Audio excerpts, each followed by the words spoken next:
Recording in progress. Baik, terima kasih. Bismillahirrahmanirrahim. Assalamualaikum warahmatullahi wabarakatuh.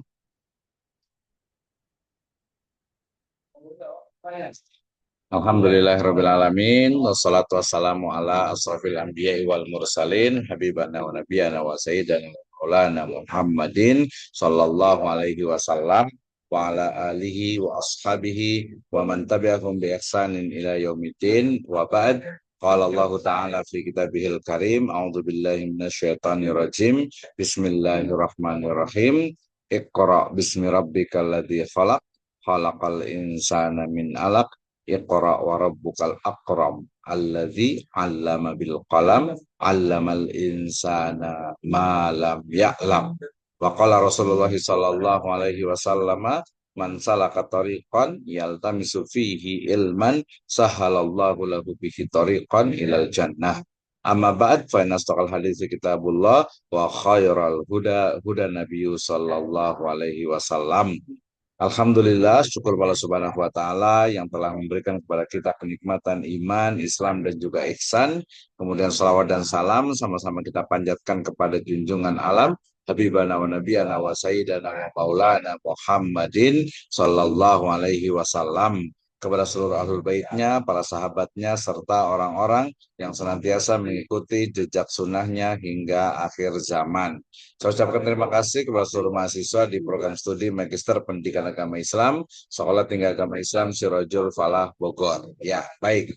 Hari ini adalah sebenarnya bukan jadwal saya ya, tapi saya menggantikan Pak Dr. Zainal Abidin MSI yang beliau lagi atau kurang sehat hari ini ya. Kita doakan mudah-mudahan cepat sehat ya. Safahullahu syifaan ajilan. Baik, saya menggantikan ya masih di mata kuliah yang saya ampu, yaitu mata kuliah untuk inovasi dan pengembangan atau pengembangan dan inovasi desain pembelajaran pendidikan agama Islam. Ya, saya ucapkan terima kasih kepada Ibu Yeni Rismawati yang sudah hadir, ada Bu Kamti Wijaya, ada Pak Saiful Hidayat, ada Pak Kudri Permana, dan ada Ibu Inawati. Ya, mudah-mudahan yang lain nanti segera menyusul. Baik, ya sebenarnya adalah review terkait dengan bagaimana pengembangan dari desain pembelajaran ya, dan juga inovasi pembelajaran atau inovasi desain pembelajaran ya pendidikan agama Islam ya. Nah, kalau kita bicara tentang pengembangan dan juga inovasi ya, jadi pengembangannya itu dalam bentuk inovasi, inovasi itu adalah bagian dari pengembangan ya pendidikan agama Islam gitu ya, maka kita akan menemukan beberapa hal ya terkait dengan realita, fenomena, dan juga apa yang dimaksud dengan inovasi itu sendiri ya. Baik, kita mulai dari pembahasan awal ya mengenai urgensi ya dari inovasi dan juga pengembangan pembelajaran tersebut ya. Nah, kita pahami bersama bahwasannya adanya ya mata kuliah mata pelajaran ya mata pelajaran pendidikan agama Islam ya, kalau di MI, MTS, dan juga MA Madrasah Aliyah itu lebih dirinci lagi, yaitu dalam bentuk atau dalam atau berupa mata pelajaran ya akidah akhlak, kemudian Quran hadis, kemudian fikih, dan juga sejarah kebudayaan Islam ya. Sementara kalau di level SD, SMP, SMA, SMK maka mata kuliah pendidikan agama Islam ya, dengan jam tentu saja yang terbatas. Tapi ya lepas dari itu bahwasanya eksistensi ya keberadaan dari mata pelajaran PAI ya, khususnya di level di satuan pembelajaran satuan pendidikan dari mulai SD sampai SMA, itu adalah salah satu dari usaha ya dari ya tentu saja ulama-ulama dan juga rakyat Indonesia ya untuk memasukkan pendidikan agama ke dalam sistem pendidikan nasional. Sehingga kalau kita lihat di beberapa negara ya, terutama yang menganut negara sekuler, mereka tidak memasukkan pendidikan agama ke dalam sekolah atau ke dalam pembelajaran formal di sekolah ya. Misalnya saja di Singapura ya, di Singapura itu pembelajaran agama itu ya tidak ada. Kenapa? Karena mereka berpendapat bahwa pendidikan agama itu adalah atau agama sendiri adalah masalah personal gitu ya, individual, sehingga tidak perlu diajarkan di sekolah umum ya. Sementara kita di Indonesia alhamdulillah ya Jadi walaupun itu di SD, SMP, SMA ada pembelajaran agama. Nah, lebih dari itu eksistensinya sudah ada, sudah jelas. Berikutnya adalah bagaimana ya meningkatkan dari pembelajaran pendidikan agama Islam ya. Jadi mungkin kalau selama ini kesannya ya doktrinal atau mungkin kesannya itu pembelajaran agama itu ya itu saja, tidak ada pengembangan gitu ya. Maka mau tidak mau ya kita harus ya melakukan pengembangan ya inovasi dalam pembelajaran. Nah, tentu saja diawali dengan desain pembelajaran yang dibuat ya agar sesuai ya dengan mata pelajaran itu sendiri yaitu PAI. Ya, tentu saja nanti akan berbeda dan juga orang juga tahu bahwa ketika mata pelajaran misalnya bahasa Indonesia atau mungkin mata pelajaran matematika misalnya gitu akan berbeda dengan mata pelajaran PAI yang mungkin syarat ya artinya itu sangat di sana itu ada etika, ada norma, ada akhlak, ada keyakinan, bahkan ada sesuatu yang sifatnya itu gaib ya, yaitu masalah akidah dan akhlak ya, masalah akidah terutama. Nah, kemudian kemarin juga kita sudah bahas kenapa inovasi dan juga pengembangan itu penting ya.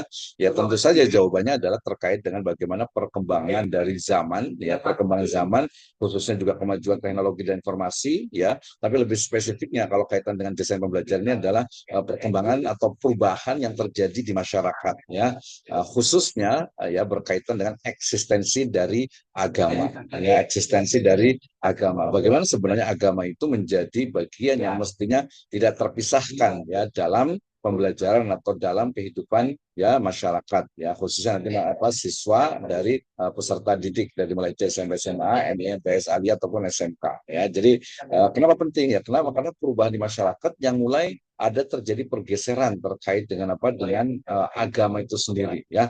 Kalau kita lihat ya alhamdulillah ya ada beberapa kemajuan ya, dalam arti kemajuan dan juga kebangkitan dari agama ataupun juga syiar-syiar agama itu sudah kelihatan ya di masyarakat ya. Yang paling kelihatan itu yang fisikal, yang fisik ya. Nah, jadi hampir sekarang hampir guru-guru itu pakai hijab, itu siswanya juga dari mulai MISD itu sudah pakai hijab gitu. Kemudian juga seragam sekarang itu rata-rata sudah pakai celana panjang untuk yang laki-laki misalnya gitu. Itu kan yang sudah kelihatan gitu ya, sudah kelihatan ya. Walaupun itu satu sisi ya, satu sisi memang kelihatannya mengalami kemajuan beda ya dengan yang dulu gitu ya, dengan yang dulu itu ya kita ingat sekali kan kalau sekolah SD itu ya hampir nggak ada yang pakai jilbab gitu ya. Kemudian juga seragamnya kalau laki-laki juga pakai pakai celana pendek gitu ya. Itu sampai SMP SMA pun masih celana pendek gitu. Sekarang sudah celana panjang. Kemudian tadi yang kelihatan juga siswi-siswinya itu pakai pakai jilbab gitu ya, pakai hijab lah sekarang itu ya. Nah itu kan sebuah perkembangan cukup bagus. Tapi ya di sisi lain justru terjadi juga dekadensi moral. Artinya terjadi juga semacam pelanggaran ya terhadap agama atau syariat Islam itu sendiri ya, dengan kelihatan jelas misalnya jadi yang gini. Jadi yang nampak dalam persepsi ataupun sikap keberagaman itu dari sisi fisik itu dia kelihatan ada kemajuan, ya kelihatan gitu ya. Dulu kita tidak membayangkan misalnya iklan shampoo ya modelnya itu pakai hijab misalnya ya, kemudian iklan banyak sekali lah ya sekarang iklan-iklan itu yang pakai hijab. Kemudian juga yang nyatanya bukan hanya iklan tapi juga misalnya untuk pemain bola voli pakai hijab gitu ya, yang main bola perempuan juga ada juga gitu ya lepas dari hukumnya gitu ya. Kemudian penyanyi juga gitu ya lepas dari hukumnya juga itu kan udah banyak pakai hijab. Itu dari sisi fisik itu memang kelihatan mengalami perkembangan gitu ya, mengalami kemajuan lah, bagus gitu ya. Tapi di sisi lain ya mulai dari cara berpikir, kemudian juga ya mindsetnya, kemudian juga ya kalau kita lihat fakta realita ternyata ya kemaksiatan itu ada di mana-mana gitu ya. Ya salah satunya adalah mungkin karena kurang pahamnya mereka dengan agama ya, kurang pahamnya dengan agama sehingga kemudian pembelajaran agama khususnya mata pelajaran pendidikan agama Islam itu mutlak untuk diperlukan dengan berbagai inovasi yang harus dilakukan ya. Nah, kembali tadi ke realita, maksud saya itu adalah bahwa kemunduran dari sisi pemikiran, dari sisi amalia yang kelihatan itu tidak nampak gitu ya, itu menjadi sebuah fakta di masyarakat ya. Misalnya banyak misalnya gitu ya orang yang pakai hijab tapi kemudian pakaiannya itu ketat gitu ya. Kemudian juga pakai hijab tapi kok apa mungkin apa ya nyanyi-nyanyi atau goyang-goyang gitu ya.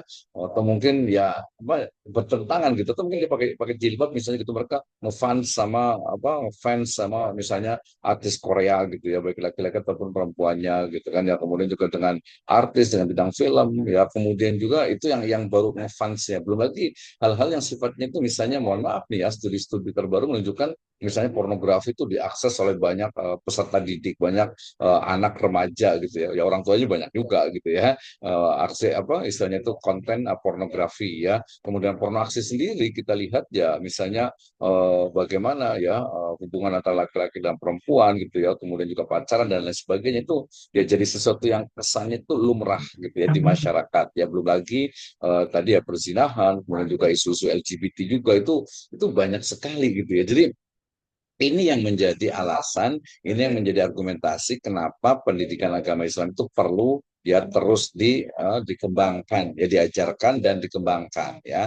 Nah ini jadi jangan hanya melihat oh ya satu sisi bagus nih gitu ya, satu sisi bagus, tapi sisi lainnya justru memprihatinkan gitu, sangat memprihatinkan dari mulai ya kalau pembelajaran itu kan mulai dari gurunya ya gurunya juga sama gitu ya gurunya juga sama misalnya sekarang ini ya apa real video misalnya gitu ya. Kalau dulu mungkin ibu-ibu tuh masih suka nonton sinetron gitu. Kalau sekarang kan udah nggak terlalu banyak ya. Ada tapi nggak terlalu banyak ya nonton sinetron. Sekarang lebih banyak ke apa film-film Korea gitu ya. Suka banget gitu ya. Kenapa ya? Padahal kan jelas ya Korea itu apa dari sisi pakaiannya juga tidak bagus ya dari sisi lifestyle-nya juga tidak bagus gitu mungkin menurut aku ceritanya menarik gitu ya mungkin karena image aja sih itu kampanye mereka saja gitu ya. Nah itu belum lagi kalau dulu Barat, sekarang ke Eropa, mungkin ke Cina juga. Tapi yang paling penting kalau menurut saya, ya analisis saya itu adalah banyak ya. Tadi yang mereka itu orang Islam, tetapi justru mindsetnya itu tidak Islam. Ya, maksud saya adalah gini.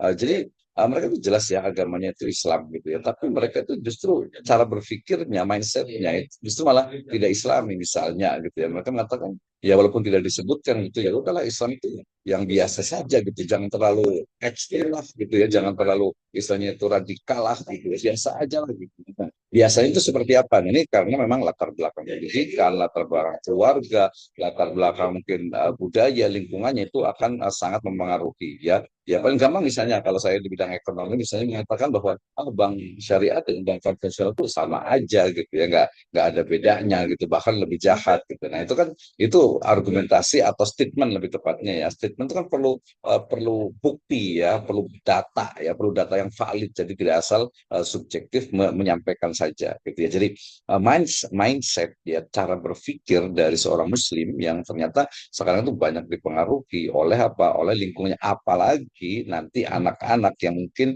pengalamannya belum banyak gitu ya ketika guru itu ketika pendidikan agama itu tidak diterapkan di sekolah ya mungkin mereka mengatakan ya enjoy aja kan nggak ada masalah gitu ya.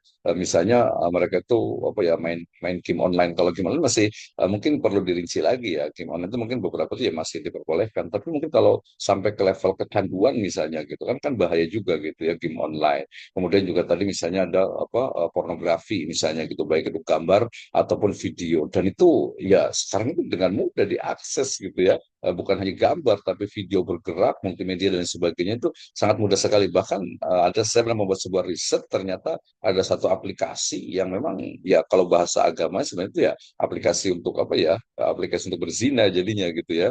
Di situ kumpulan-kumpulan orang yang mungkin mohon maaf misalnya jual diri dan lain sebagainya itu sudah banyak sekali aplikasinya itu ya. Nah, gitu jadi apa ya jadi ya perlu dikuatkan lagi nih pendidikan agamanya gitu ya. Nah pendidikan agama perlu dikuatkan plus juga perlu adanya inovasi dan juga pengembangannya. Jangan sampai nanti kemudian ya pembelajaran agama itu membosankan, pembelajaran PA itu tidak menyenangkan. Ini hanya ngomongin apa doktrinal, ngomongin agama, ngomongin tentang surga dan neraka saja. Tidak seperti itu sebenarnya gitu. Kenapa? Karena agama itu adalah sebagai petunjuk ya hudal linnas wa bayyinat minal huda wal furqan. Kan jelas sekali ya, di ayat yang lain dikatakan apa? Wa ma arsalnaka illa rahmatan lil alamin. Jadi tugas kita itu sebagai guru PAI itu adalah menyampaikan kepada siswa ya bahwasanya agama itu membawa kepada jalan terang. Artinya itu ya agama Islam itu membawa kepada jalan hidup yang lebih baik, yang bermanfaat, tidak hanya di akhirat saja, tapi juga di dunia, tidak hanya untuk umat Islam saja, tapi juga untuk umat-umat yang lainnya. Nah, dari sini kita berarti mestinya ya kita mampu untuk mendesain, mampu untuk merancang bagaimana pembelajaran pendidikan agama Islam itu ya selaras di perubahan cara berpikir yang ada di masyarakat dan juga selaras dengan apa permasalahan problematika yang ada di masyarakat sehingga memberikan solusi. Ya, jadi PR-nya itu sangat banyak sekali, gitu ya, sangat banyak sekali terkait dengan bagaimana sebenarnya pembelajaran pendidikan agama Islam yang ada di Indonesia ini. Wah, terima kasih Pak Ali Sadikin nih dengan Pak Hamdan Hussein juga ya. Nah, oke, dari itu saya bicara tadi tentang urgensi ataupun ahamiyah ya, pentingnya dari ya inovasi ya pengembangan dan inovasi desain pembelajaran. Jadi mesti mau tidak mau ya inovasi dan juga pengembangan dari pembelajaran PAI ya kalau kita masih di dalam ruang lingkup dan desain itu menjadi sebuah keniscayaan. Nah, salah satunya adalah yang menjadi apa UAS kita itu mengkritisi ya ataupun juga menganalisis dari desain pembelajaran yang berlaku ataupun yang ada yang dilaksanakan yang diberlakukan di lembaga pendidikan ya yang baik itu tingkat SD, SMP, SMA, SMK ataupun juga MINTS Alia gitu ya yang semuanya itu mesti adanya ya inovasi, mesti adanya kritik-kritik yang dapat membangun sampai kepada kebaikan terutama juga nanti pemahaman sebenarnya awalnya itu harusnya mestinya pemahaman terhadap Islam secara kafah ya Allah Subhanahu wa taala berfirman A'udzubillahi udhulu fisilmi kafah ya ayyuhalladzina amanu udhulu fisilmi kafah artinya bahwa konteks memahami PAI ini ya dipahamkan dulu didasarkan dulu kepada pemahaman ya terhadap al-Islam itu yang ya luwalayu alaih itu oke Islam itu berarti din ya atau agama yang mengatur ya dari mulai seorang itu bangun tidur sampai tidur lagi bahkan ketika sedang tidur semuanya diatur ada dimensi fikihnya ada dimensi tazkiyahnya ada dimensi perundang-undangannya ya ada dimensi moralnya ya ada dimensi mungkin psikologinya nah semua itu ada aturannya semua itu sudah lengkap sudah jelas gitu ya al yauma akmaltu lakum dinakum wa atmamtu alaikum ni'mati wa raditu lakumul islam madina nah berarti apa itu yang harus diajarkan bagaimana mewariskan ya dari apa peradaban ataupun juga syariat Islam itu sendiri. Caranya ya tadi yang perlu kita kembangkan mulai dari medianya ya medianya. Berarti kalau sekarang itu sudah menggunakan proyektor, sudah menggunakan misalnya touchscreen layar lebar, ya penggunaan juga dunia maya, penggunaan internet, penggunaan artificial intelligence itu dari sisi medianya. Ya buku sekarang sudah berkembang ya bukan lagi buku yang seperti ini lagi gitu ya. Ya walaupun ini juga masih diperlukan karena masih banyak sekolah menggunakan Masya Allah. Teman-teman karena nih ya, jadi bukan hanya buku-buku ini ya masih tetap digunakan ya kan memang kan LKS apa masih ada gitu tapi mungkin ke depannya atau di beberapa sekolah sudah mengkombinasikan antara buku manual dengan digital book dan juga multimedia book artinya di buku ini nanti biasanya ada barcode ya kemudian juga ada link yang itu dengan mudah nanti bisa diakses oleh siswa. Jadi ada bukunya, kemudian di ujungnya ada barcode-nya biasanya ya untuk kita bisa scan kemudian sampai kepada link atau website tertentu yang dapat dijelaskan bisa di YouTube, bisa di website gitu ya dan juga bagian-bagian atau program aplikasi yang lainnya gitu ya. Jadi ini yang berkembang sampai sekarang ini yang merupakan bagian dari inovasi dan saya bayangkan juga memang seperti itu dan ternyata bukan bayangan saya saja dan sudah terjadi ya di beberapa sekolahan itu sudah menerapkan yang namanya multimedia book gitu ya. Jadi kertas kadang memang masih diperlukan ya. Kenapa? Karena kita bisa melihat misalnya statistik untuk penelitian. Ada Prof. Sugiono misalnya gitu. Nah, ketika kemudian siswa misalnya gitu ya tidak paham dengan salah satu pembahasan gitu ya, maka kemudian di sini ada barcode untuk penjelasan lebih detail. Mungkin bisa nyambung ke YouTube yang di situ menjelaskan tentang materi yang belum disampaikan itu. Nah, belum belum jelas gitu ya. Termasuk juga dengan artificial intelligence kita bisa nanya nih, misalnya ini penjelasannya seperti apa sih? Kan kadang kalau mau main video kan mungkin ya mengikuti apa yang ada di recordnya ataupun live ya. Kalau live akan lebih bagus lagi ya. Tapi kalau artificial intelligence berarti dia bisa menjelaskan tentang kayak gimana sih cara mengukur misalnya menghitung min kuadrat gitu misalnya gitu ya. Nah ini kan perlu ada penjelasan. Nah ini perkembangan ini baru kita lihat apa tentang media ya. Kalau sumber kan jelas juga sumber ya. Jadi ya agak sedikit rancu antara kadang ada media ada sumber buku ini ya selain sebagai sumber secara fisiknya itu dia sebagai media gitu ya. Tapi kontennya itu adalah sumber pembelajaran. Nah, berarti kalau kita bisa lihat berarti dari sisi media dengan makanya ada mata kuliah khusus kan untuk pengembangan ya, media pembelajaran PAI. Jadi bukan hanya buku, bukan hanya apa handphone gitu ya, tapi banyak media-media yang dapat dilakukan. Nah, selain dari media tentu saja yang kita sudah pahami bersama yaitu metode pembelajaran. Nah, ini menarik nih ya metode pembelajaran. Bagaimana metode pembelajaran yang begitu banyak ya, kemudian itu sangat mungkin untuk kita kembangkan sehingga kemudian menjadi hal yang menarik untuk siswa ya, untuk mereka itu mau belajar. Sebenarnya sih hampir sama ya dengan mata pelajaran lain dari sisi tantangannya, challenge-nya ya. Misalnya begini ya, ada beberapa ya, nggak semuanya sih ya. Jadi ada beberapa image bahwa belajar, misalnya belajar matematika itu susah gitu ya. Belajar matematika itu susah. Nah, berarti harus dicari bagaimana metode ya, bagaimana cara mengajarkan matematika yang fun, yang menyenangkan. Sampai cara mengajarnya itu ya hanya kemarin kita sebutkan ya ceramah gitu ya, kemudian juga apa mendengarkan atau mungkin membaca dari LKS, mengisi tugas-tugas dan lain sebagainya gitu. Pokoknya yang biasa dilakukan. Jadi perlu ada inovasi tadi metode pembelajarannya sekarang dengan konsep student center learning, apalagi sekarang dengan apa deep full learning ya. Dengan deep full learning itu joyful learning, kemudian juga meaningful learning. Mestinya memang ya pembelajaran itu berbasis kepada kebutuhan ya, kebutuhan dan juga problematika yang dihadapi oleh peserta didik. Jadi semacam problem solving lah ya. Jadi ada problem solving learning di mana pembelajaran itu ya problem based learning namanya itu ya, ada problem based learning gitu. Jadi pembelajaran berbasis kepada permasalahan yang dihadapi ya, dan juga yang mungkin akan dihadapi oleh siswa.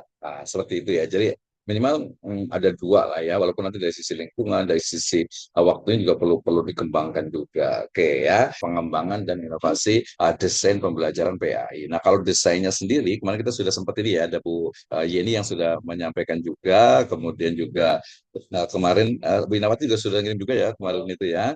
Nah, kita nanti diskusi nih terkait dengan bagaimana sebenarnya apa yang ada di lapangan, apa yang ada atau bagaimana sebenarnya desain pembelajaran yang ada di mana di sekolahan atau di lembaga pendidikan ya, kemudian juga bagaimana nih apa kelebihannya, berarti belajarnya itu bukan hanya teoritis tapi juga praktis. Nah, terima kasih Pak Ahmad Kosasi yang sudah hadir, Pak Denny Mardiana juga alhamdulillah ya sudah ada 15 orang di room ini, berarti kita siap untuk diskusi ya, karena ini pertemuan-pertemuan hampir-hampir terakhir gitu ya, hampir-hampir terakhir, jadi saya mau memastikan bahwa mahasiswa itu memang istilahnya itu apa ya, memahami tentang materi yang akan kita bahas bersama atau materi yang sudah berkali-kali kita bahas terkait dengan pengembangan dan inovasi desain pembelajaran.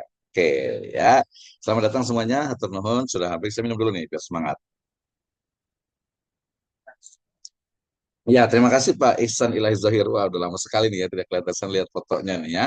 Ini Pak Denny Mardiana juga. Baik, kita lanjut ke